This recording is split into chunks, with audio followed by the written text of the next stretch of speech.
everybody. Welcome to another edition of Bridging Heaven and Earth on behalf of my co-host Estancia and everybody associated with this show, and there are a lot of people associated with this show, and for our guests, I'd like to just welcome you and thank you for coming. And this has been a really exciting week for us. We've been working on a demo film, because actually it's very interesting, there's a new age cable station forming that's like I guess an MTV or an ESPN, but with new age and spiritual stuff programmed 24 hours a day. And they've seen different shows of ours, and they're interested in perhaps working with us, and maybe this, Bridging Heaven and Earth will become nationwide. So we've been really excited working on a highlight film for that.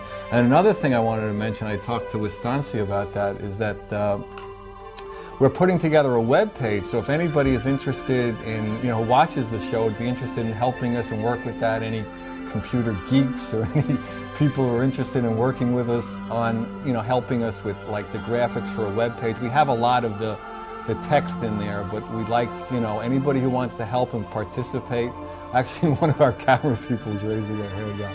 So, give a call. We'll mention the number at the end of the show, but we're really excited. A lot of really beautiful things are happening. We have incredible guests tonight. I mean, people whose life experience has just been incredibly powerful and just miraculous in how their life has proceeded and how their lessons have gone, and what they have to share with us musically, spiritually, emotionally, verbally. We have DaVeed, who's a healer and a teacher and an author. Actually, he has studied, I saw some of his resume. He has studied so many healing modalities, I couldn't believe it. And I'm sure he's going to share a lot of them with us, and that's really exciting for us.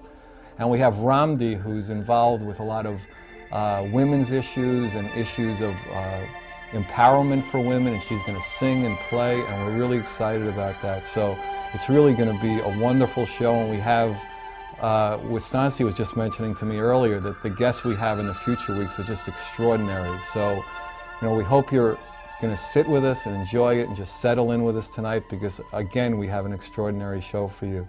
So as we usually do at this time, Estancia leads us in an invocation and a meditation to set the tone for the show. So, Estancia. Thank you, Ron.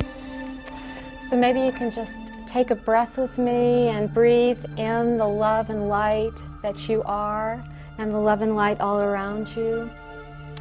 And maybe you can just breathe out any tension you might be holding in your body, all the old patterns that can be let go of now, let them go, and be born again in this moment. And in this quiet moment, we call forth to Mother, Father, God, and we ask to be gods and goddesses, children of the One Most High, to know ourselves as a son and as a daughter, and to know that experience of I am union with the I am that I am. We call forth tonight to the archangels, calling Archangel Michael into this room to bring the ray of faith and protection, Archangel Gabriel, the ray of resurrection, into our very beautiful selves, into our wholeness, and all of the archangels. We call forth to the spiritual hierarchy for Earth and to the cosmic hierarchy, asking the masters to set the tone in this room now, asking all of our angels to be present with us, all of our guides to come in now, asking to know the Christ of heart, to move into expansion. We call forth the golden white ascension energies into this room and into your hearts and into your homes. And each time that you see or listen to this tape, know that just by the calling, just by invoking the energies of the higher realms, they come forth anew unto you. And so it is always ever present. We ask to be able to feel our energy bodies, the great pool of light that we sit in above us and below us. And as we co-create heaven on earth, we ask to go beyond bridging heaven on earth, but to bring the light and love of heaven into our physical bodies and into this earth, bringing heaven into Earth. So maybe you can just close your eyes and open your hearts. Send your light down into the core of the earth, into the crystal that lies there, and up through your chakras that we ask the masters to open. And send it up to the great central sun and all the way to God's kingdom, to the throne. And just breathe in the light. And we ask that the greater flame of our I Am presence take dominion now over the lesser flame and the celestial marriage of soul and personality and the I Am presence come into union. And then just closing your eyes if you wish, moving into a moment of meditation and a silent heart.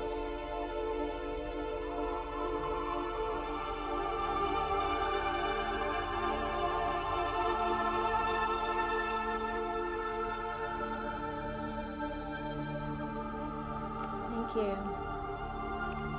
And so tonight we have another wonderful night in store. We are honoring all the kingdoms tonight, and we are honoring the dolphins in the rivers, in the Amazon rivers tonight, and all of the kingdoms, the plant kingdom, the tree kingdoms, angel and man, woman. It's going to be an exciting night. We're going to show you a brief clip of the pink dolphins in the Amazon swimming. And this is kind of a little invitation to our guests that will be with us in just a moment. DaVeed Forrest spent a lot of years in the forest learning a lot of the secrets there, and he's going to bring and share them with us tonight. So here we go.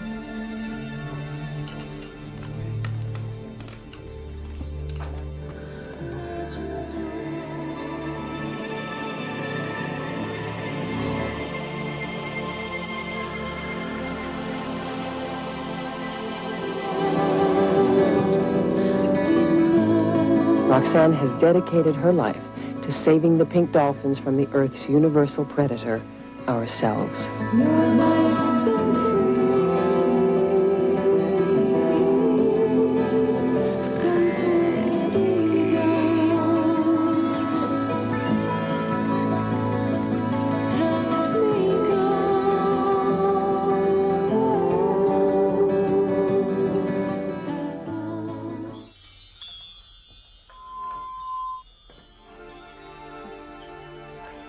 So welcome, DaVeed, and welcome, Ramde. It's an honor to have you here. We saw just briefly, that was a brief clip, but just briefly I saw the little faces of the dolphins, and they're so beautiful. They're really wonderful. I don't know very much about the river dolphins, but we have had the opportunity to have guests on our show that have been swimming and communicating with the ocean dolphins. And they have a little bit more experience with them. And they're really pink, aren't they? Depending on the waters that they live in, the pinker they are.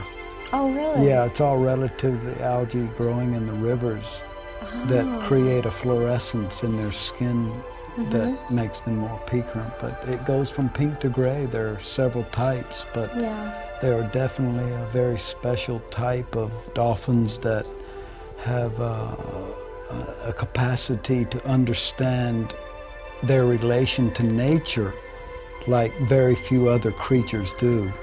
And that's what our most enthusiastic inspections of their capacity to communicate with humans and relate to us in other ways that we haven't experienced in interspecies communication up until now. Right.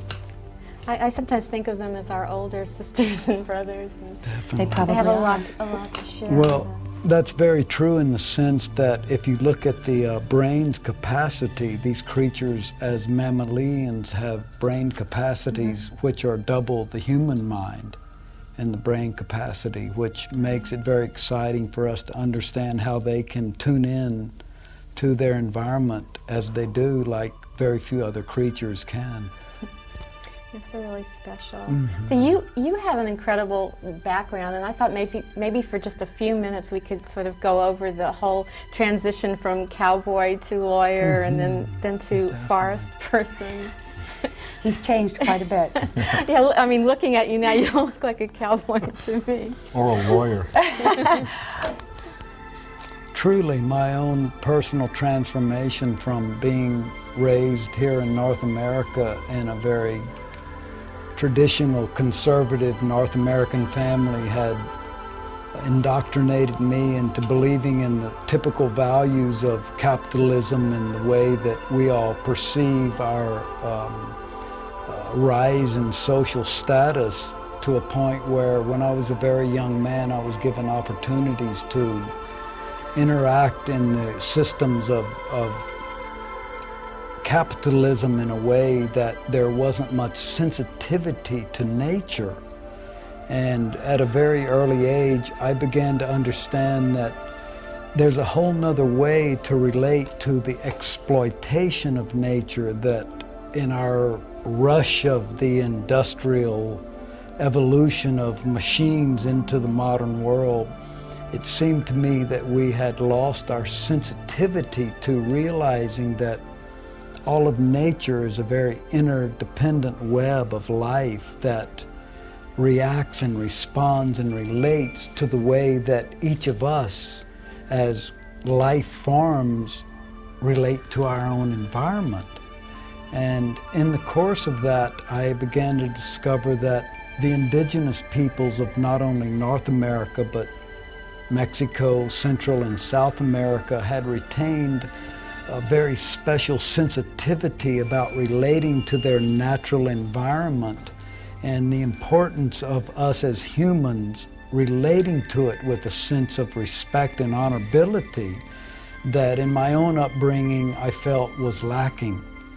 And in that sense, it led me to very enthusiastically embrace the deeper nature peoples of Mexico and Central and South America, to the point where I began to understand that the dolphins of the upper Amazon, as far as mammalian creatures go and brain capacities, have a very special place in nature's evolution.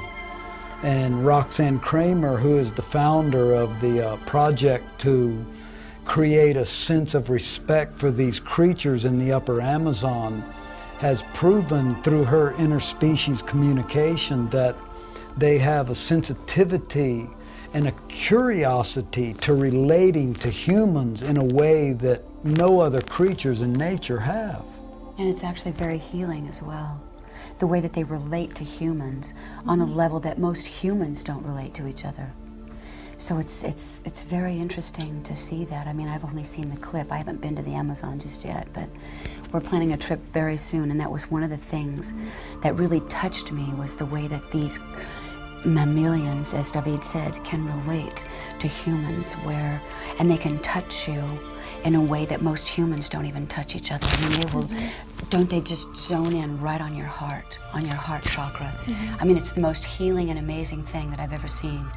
Well, one of the things that we're very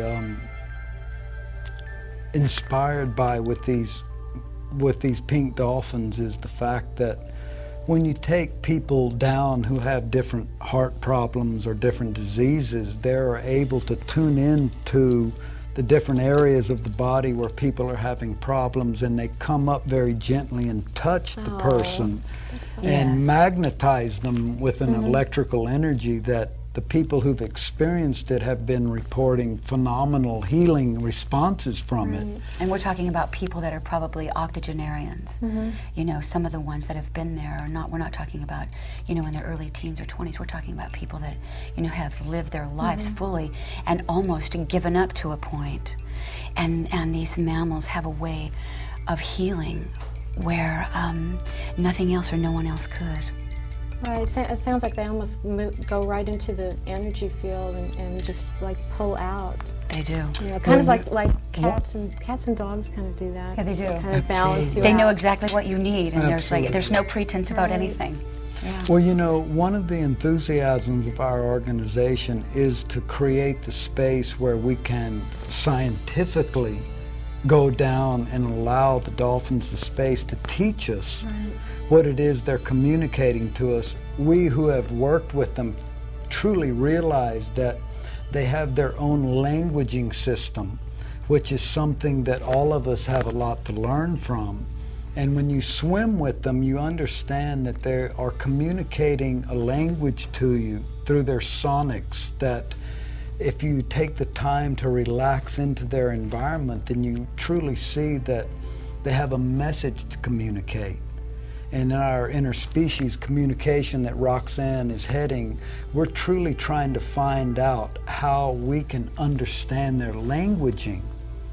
Because if you understand that they have a very highly intelligent message to communicate to us about the implications of destroying the rainforest with its life forms, with its plant forms, with its microorganisms, then we are beginning to understand that they're helping us really grasp that there's so much to lose by the mentality that would sacrifice the rainforest in a way, rather than understanding the whole interdependent cycle that we have in the relation to the rainforest. I mean, you actually lived for like 10 years with the indigenous people deep in the rainforest. I mean, isn't that part of your process? When you went in, did you know that you were going to be in there for 10 years? No.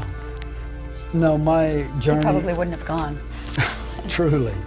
My journey into the rainforest was more of an innocent curiosity to understand that these peoples who live great distances away from roadways, and newspapers and cable stations and radio stations, showers, television stations. These are people who live in such intimate contact with nature that, to me personally, I was very enchanted to understand what it is they were perceiving about the voices of nature that a person like myself could never hear. Because when they would listen to the different changes of the insects and the birds and the different animals in nature communicating, they had a way of understanding their languages that I could never hear. But that's what they were teaching you. I mean, in that 10-year period, that's what you were learning. That's what I was perceiving, that the reality that they understood about the different subtle levels of nature, and the way that not only the animals or the plants, but down to the minerals, they communicate to humanity about the interdependency that we have with them, how to interact and, as we term it here, exploit them for our own needs, because I truly began to understand that the whole civilization of the European cultures into the Americas had everything to do with the exploration for, first off, minerals, gold, silver, the different minerals that were very valuable in Europe, and the curiosity of the Europeans to explore the Americas from that standpoint led them to discover that the indigenous peoples of the Americas had many other understandings of nature that only now the most open-minded scientific peoples are willing to embrace, that there's another level to nature that we are needing to relate to that not many people have been able to relate to. Right. You know, when you sent me that Roxanne's tape, and Lady Roxanne, yes, and we're going to show a little clip about that, and it was really, we're going to show a kind of a shocking clip of what's actually being done to the pink dolphins and how they're not being honored there by some people. I think you ought to repeat that, because I mean some of the scenes are pretty graphic, so just watch and enjoy.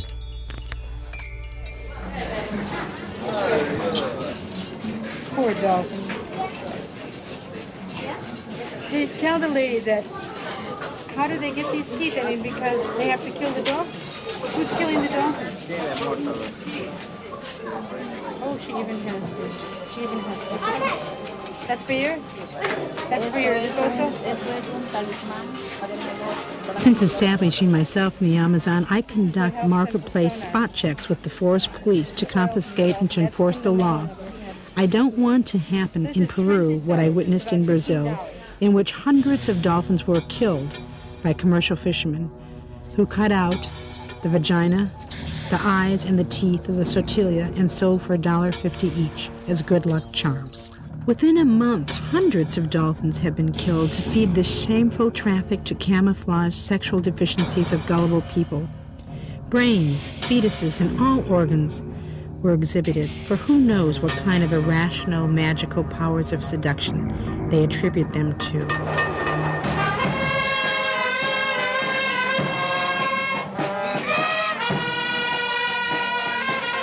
These foreign rituals made me change my role from fieldwork observer to an active defender. I launched the International Day of the Dolphin in Ecology in Iquitos on the third Sunday of each June. It's a symbolic way to say that this earth cannot indefinitely support the demands that humans impose on it, and focus attention on the fact that every minute, approximately 100 acres of our rainforests are destroyed globally. By the year 2000, more than 1 million species will have become extinct in Amazonia. Millions of people are dying of hunger caused by man-made ecological imbalance called overpopulation without family planning. Symbolically, we burn the animal skins confiscated from poachers by the Forest Police. All the ashes from the skins that we're going to burn today will be put back into by the children of the jungle back into the water, so the spirits of these animals can go on, because this is a disgrace that they're dead. Roxanne, wherever you are, I'd like to just thank you for the work, the incredible, precious work that you are doing, and all the others that are working with you over there and with the dolphins. And now we have DaVeed and Ramde, and they will be doing a sacred invocation using the flute and the drums and possibly some chimes. And DaVeed will probably tell us in words what's going to be happening over there on the other side of the studio. So whenever you're ready.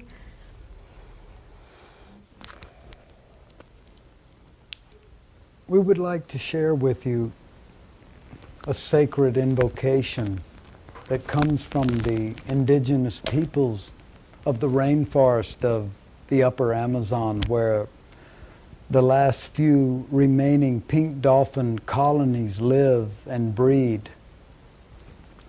We feel that these creatures are communicating to us in a way that they allow us to share with you all the feelingness of what their message is to the rest of humanity about the importance that each and every one of us take the time now to feel our connectedness to all of nature as we've never felt it.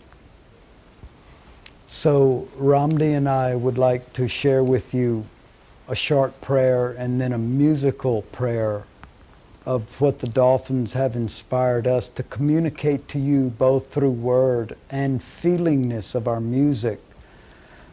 The importance that each and every one of us now take the time more than ever to feel our connectedness to the interdependency of nature.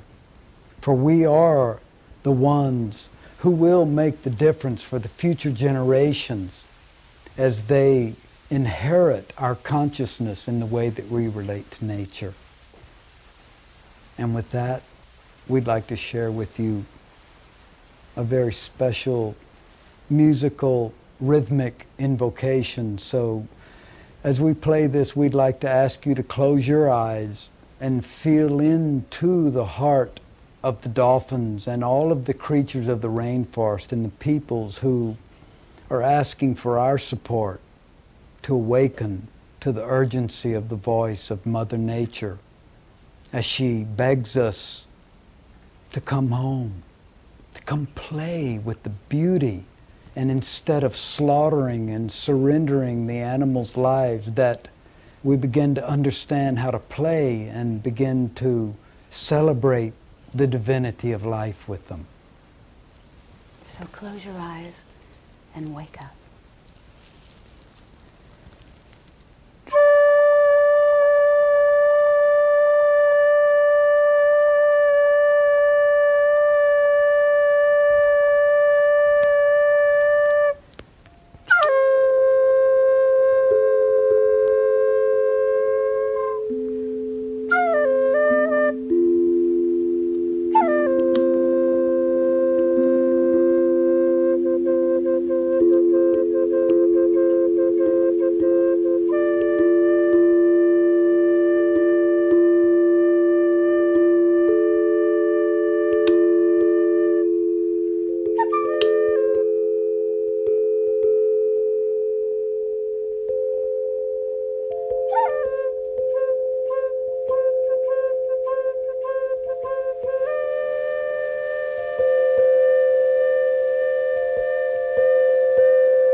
That was beautiful. It was really sweet. I could hear all the little animals. I was picturing, sort of visualizing a little squirrel here, a little bird here.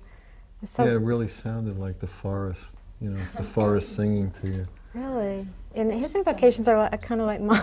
You just go on and just all these new, there's so many beings Right. to be connecting with, to be loving and asking to be in union with. It's really endless. That was beautiful. I love that. Did I tell you this morning that a little bird came and... You were on the phone with me when Yeah, the bird came. a little bird, and it sounds like a woodpecker, but it was just a little brown bird.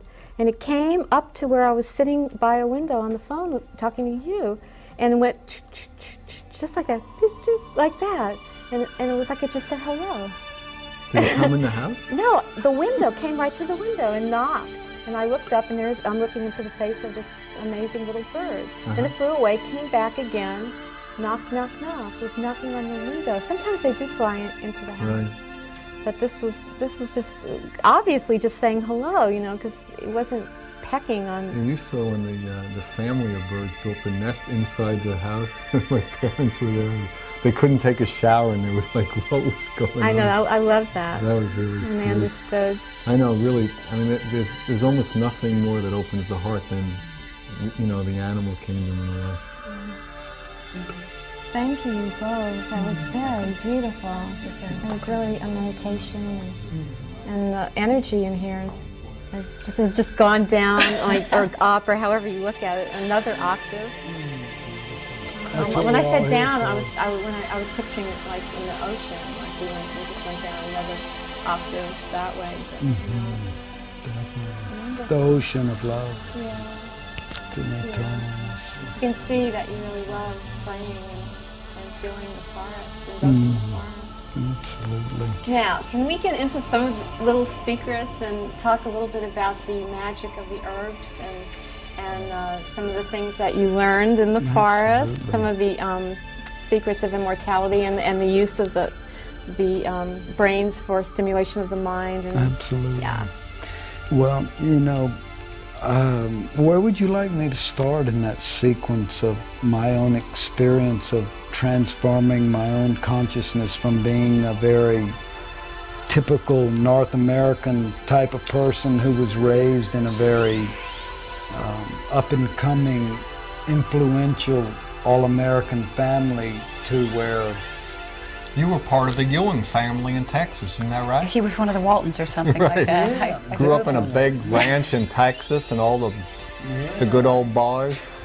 I grew up on a ranch with working a lot of cattle and taking care of a lot of animals in a very traditional way as we've been taught in the industrialized countries, and my own personal journey into a deeper level of sensitivity of not only how to relate to animals, but how to relate to nature began with my own disappointment in the fact that the animals that I had raised as a youngster, mainly cattle from very young ages up to the age of where people considered them edible, I always found it very hard for me personally to realize that I'd raised these animals from a young age. Just for lunch.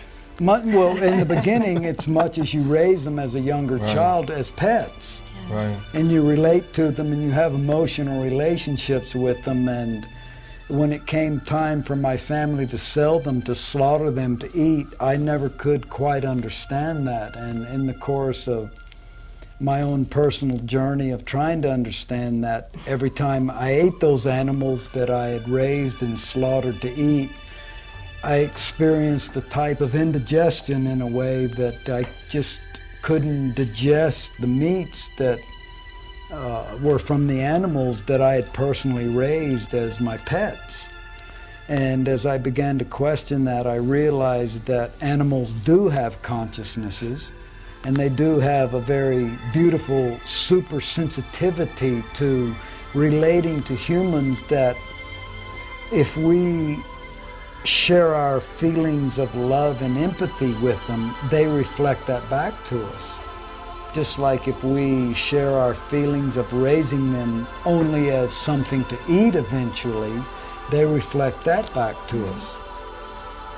And as that consciousness began to dawn upon me personally, I began to realize that I felt the sensitivity to respecting the animal's right for life that I hadn't been able to do when I was younger, and the confusion that caused me in going against the nature of the way that I was conditioned and understood to relate to the animals as something to raise, to sacrifice, to eat, compared to my heartfelt feelings of relating to the animals as friends and not seeing them as something that I had to eat, but more as companions that were teaching me about playing and being with life, led me into a dilemma that after exploring the different potentialities of interacting in the typical North American world of going to college and getting a degree and participating in a world where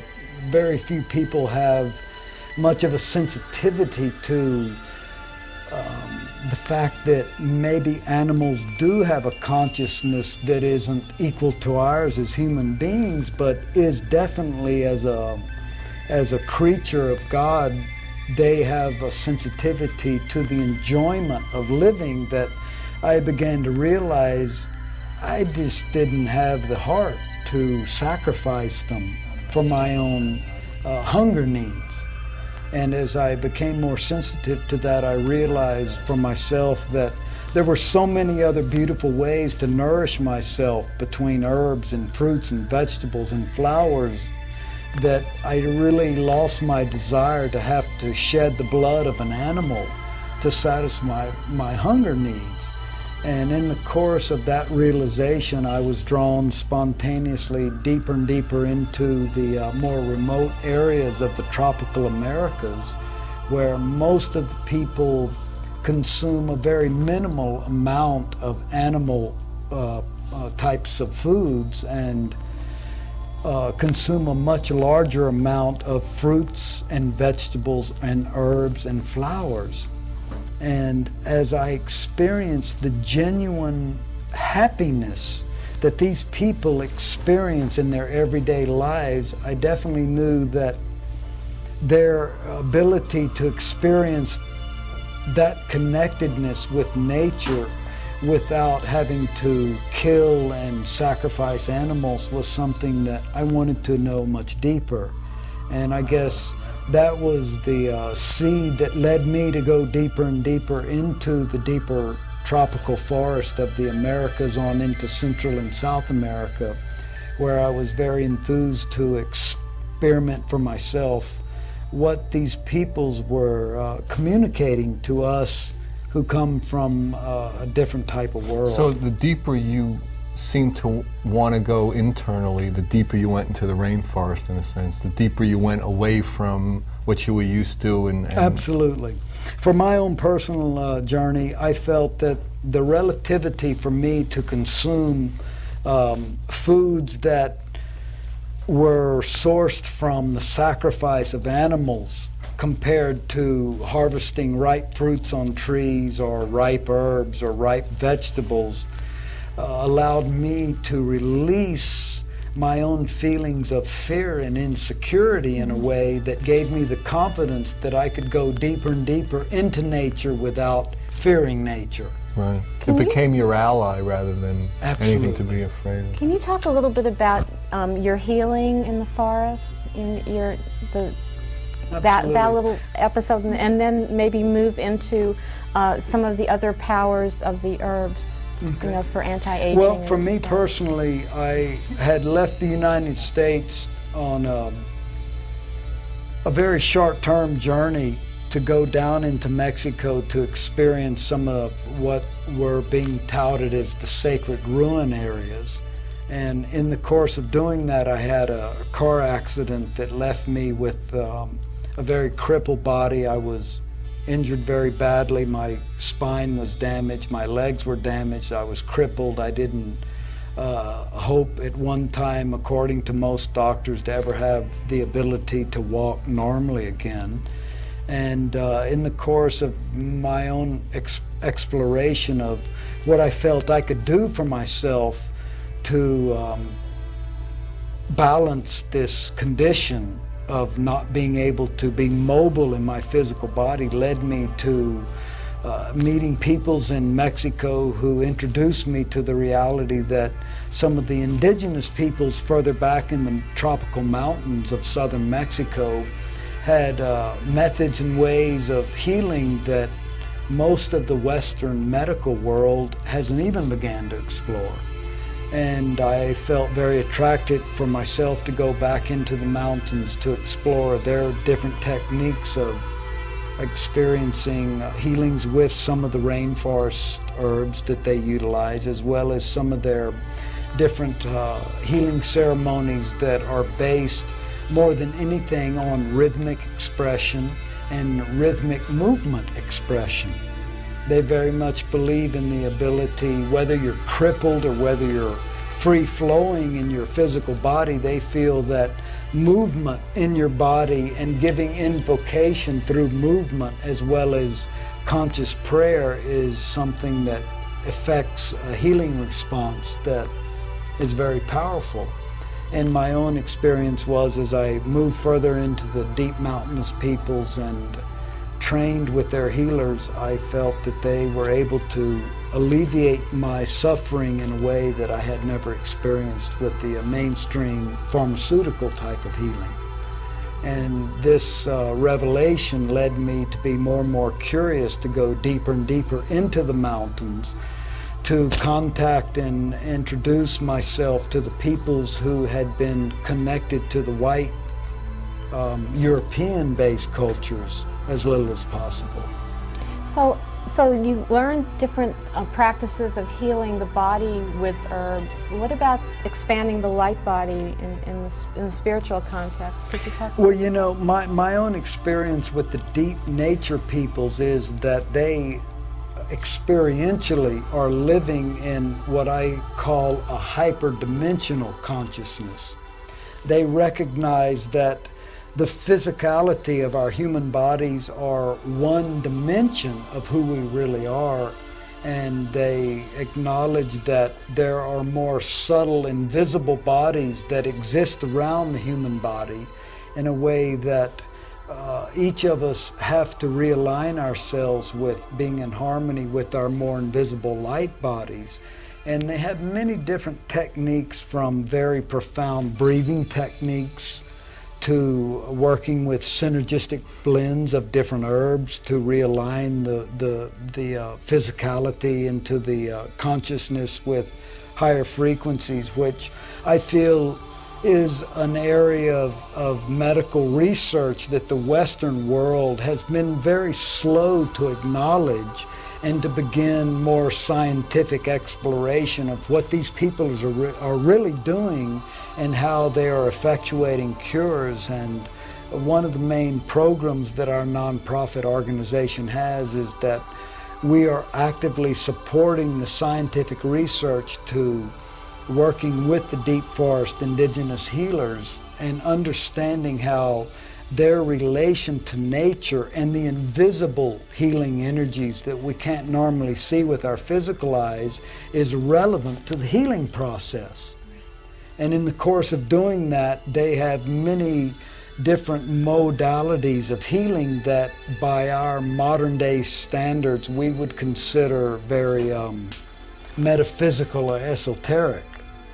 And I think quantum physical understandings are leading us to know that there are other realities of nature that are helping us to get deeper and deeper in touch with the fact that the bringing in of the higher invisible energies into the physical realm is something that we're just beginning to acknowledge is a very real reality and something we can work with in a very positive way. So are there actually certain herbs that grow there that upon ingesting activate the light body and illuminate the brain? Is that, or is it the way they're prepared and in the way they're given? My personal experience is that definitely there are different biochemical reactions in the synergistic blends of the herbs of the rainforest that allow the human brain to be activated in a much greater capacity than we know it now. I think the cutting-edge brain research estimates that we perhaps use maximum 10% of our brain's capacity. And there is a growing interest all over the world in scientists from different parts of the world that acknowledge that the rainforest peoples have a type of herbology that, in the way they blend the herbs, allows us to psychoactivate our brain mechanism in a way that we've just begun to tap into in the modern understanding of psychotherapy, which for me is a totally exciting field because... And you're trying to bring that information, be in a sense the bridge from the indigenous people to absolutely the Howleys over here. After living many years with the indigenous peoples, they asked me to be a representative of their understandings back into the more industrialized world where we've lost that sensitivity to nature. But you also, and with Roxanne, lead workshops and expeditions into the rainforest. We have a camp Roxanne has spent many years establishing in the upper Amazon regions of Iquitos, Peru, up 7-8 hours upriver, where we have a very beautiful camp that's a part zoological encampment where we rescue the animals from the rainforest that have been survivors of the slaughter that's happening amongst peoples killing the rainforest animals either for their furs or their pelts or their skins or their whatever part it is that the market of amulets and charms allows. And we have a place where we take people from all over the world down there to literally experience not only the rainforest and how to interact with the animals, but we have a program where we interact with the native peoples of the rainforest who are willing very kindly and generously to share their wisdom of helping people who've never been into the forest to how to relate to it without fear. Well, it sounds like both of you, and I haven't heard your stories of the We're going to have to come back and have a whole hour on Ramde. Really? Here. Oh, well, okay. All right, but actually I think what we're going to have now is that they're going to get set up and sing another song and play some more music. Right. So that should be really exciting. So I'm looking forward to it. So maybe you can go and set up over there for the song, because we're finishing up on the hour. And wow, there were so many things I wanted to ask. I mean, we had a list, I would say, of about 35 things, at least, that we wanted to talk to Ramde and DaVeed about, but just the hour seems to fly by. It happens every week. Absolutely. It's But I think people got a real picture of, that there's secrets that are in the forest, that these people have uncovered and that are there, and that if these secrets are going to be shared with us, we can be learning about our immortality in a different way, and dimensionality. People think that it's unreasonable to think that they exist that way, but I always say to people, we're hurtling through space on a ball. What's unreasonable? I mean, what is unreasonable considering the nature of the experience for all of us here? So it's just going to be incredible. So I don't know if we're going to get a chance to come back to the set, but if we don't, good night, God bless you, and we're going to go out with Ramde and DaVeed playing. We thank them for coming. We thank you for coming. And also, if you have any questions or comments on the expeditions, the workshops, anything we've talked about tonight, any computer nerds who want to work with us, anybody who wants to work with us on anything that could help us spread this message. We're on in different cities now. We found out we're in Washington, in Philadelphia, in New York, all over. So we're really excited. So if anybody wants to reach us, it's 805-687-2053. We appreciate you coming, and we want to turn it over to DaVeed and Ramde. So whenever you guys are ready. I got the inspiration to write this song. It's the lyrics are my own special thing, but it's to Amazing Grace, and I got it. It just came to me from the angels, so I hope you like it. Brothers, sisters, all join hands. Feel the urgency. Our Mother Earth is crying out. She needs us, hear her plea. The beauty of the old oak tree has knowledge more to share. Let's take the time to listen close. He knows his heart's been there. The stream that flows, the grass so green, we're given all we need.